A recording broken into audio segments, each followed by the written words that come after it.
সামান্য বৃষ্টিতে জলমগ্ন হয়ে পড়ছে রায়গঞ্জ শহরের গুরুত্বপূর্ণ দুটি সড়ক, একটি স্বামী প্রণবানন্দ সরণি এবং অপরটি ডাক্তার বিধানচন্দ্র রায় সরণি। ফলে চরম ভোগান্তির শিকার হচ্ছেন পথচলতি সাধারণ মানুষ থেকে শুরু করে এলাকার বাসিন্দা ও ব্যবসায়ীরা। রায়গঞ্জের মহাত্মা গান্ধী রোড বিদ্রোহী মোড়ে এসে এই দুই সড়কে বিভক্ত হয়েছে। অভিযোগ, সামান্য বৃষ্টিতেই রাস্তার উপর জল জমে থাকছে ঘন্টার পর ঘন্টা, এমনকি দিনের পর দিন, যার ফলে নিত্যদিনের যাতায়াত কার্যত দুঃসহ হয়ে উঠেছে। রবিবার দীর্ঘদিনের এই জলযন্ত্রণা থেকে মুক্তির দাবিতে ক্ষুব্ধ বাসিন্দারা রাজ্য সড়ক অবরোধ করে বিক্ষোভে সামিল হন। স্থানীয়দের অভিযোগ, বিদায়ী পুর বোর্ডের আমলে নিম্নমানের কাজের মাধ্যমে নতুন নিকাশি ব্যবস্থা গড়ে তোলার ফলেই এই পরিস্থিতির সৃষ্টি হয়েছে। পাশাপাশি শহরের জল নিষ্কাশনের অন্যতম প্রধান এলাকা পলিটেকনিক কলেজ সংলগ্ন পশ্চিমাংশ এবং পূর্বাশা এলাকায় বিস্তীর্ণ নিম্নভূমি ছোট ছোট প্লটে বিক্রি হয়ে যাওয়ায় সেখানে জমি ভরাট করে বাড়ি নির্মাণ করা হয়েছে। ফলে প্রাকৃতিক জল নিকাশি ব্যবস্থা কার্যত ভেঙে পড়েছে। অভিযোগ, গত 4 বছর ধরে বর্ষাকালে একই সমস্যার মুখোমুখি হতে হচ্ছে রায়গঞ্জবাসীকে, অথচ স্থায়ী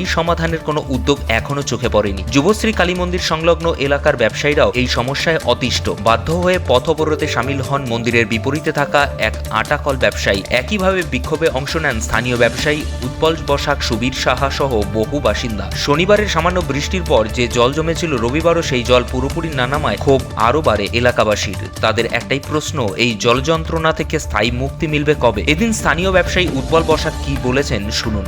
উৎপল বসাক, 21 নম্বর ওয়ার্ডের বাসিন্দা। এদিকে আরো ওয়ার্ড আছে।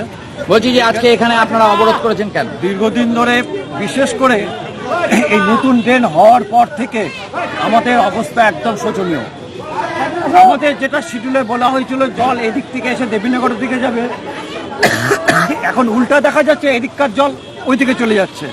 এবং আমি 2 দিন স্যানিটারি ইন্সপেক্টরের কাছে গেছি, কালকেও আমি একজন স্যানিটারি ইন্সপেক্টরের কাছে গেছি, কিন্তু উনি ছিলেন না, ওনার পরিবর্তে একজন ছিল। স্যানিটারি ইন্সপেক্টর 2 জন লোককে পাঠিয়েছিল, ওইখানে একটা স্ল্যাব উঠিয়ে একটু পরিষ্কার করলো, বলে আমাদের দ্বারা হবে না। সেই কথাটাও আমি ওনাকে জানিয়ে এসেছি।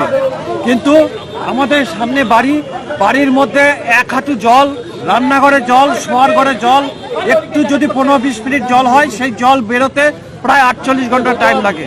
এই অবস্থায় আমরা কোনোভাবেই রাস্তা থেকে বেরোতে পারছি না, ব্যবসা বাণিজ্য বন্ধ, কোনো লোক হচ্ছে না। হ্যাঁ, আর এখানে যে উঁচু হয়ে আসে, এটার জন্য আরো সমস্যা হচ্ছে।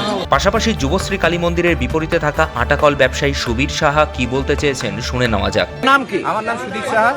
দীর্ঘদিন থেকে আপনার দোকানে এরকম 70 বছর ধরে এখানে আমি ব্যবসা করছি। কোনোদিন আধা ঘন্টা জল হতো, বৃষ্টি হতো, কঠিন বৃষ্টি হলে পরে আধা ঘন্টা জল হতো, তারপরে বের হয়ে যেত। কিন্তু এখন বাড়িতে বৃষ্টি না হলে পরে বাড়িতে যে জলটা ব্যবহার হচ্ছে সেই জলটাই এখানে জোয়ারের মতন জ্বলতে থাকছে। সকাল 7টার পর থেকে জল বাড়ে এবং সারা রাত একটু করে জল কমে। আমার এখানে দোকানে 2টো স্টাফ ছিল, একটা স্টাফ ছেড়ে দিয়েছি, ব্যবসা নাই, কি করবো? এই মাস গেলে আর একটা স্টাফ ছেড়ে দিতে হবে, তারপরে আমাকে দোকান বন্ধ করে বাড়ি পৌঁছে আসতে হবে, আমাকে লেবারের কাজ করতে হবে, কোনো কিছু। রণজিৎ দাস। কি সমস্যা হচ্ছে রায়গঞ্জে?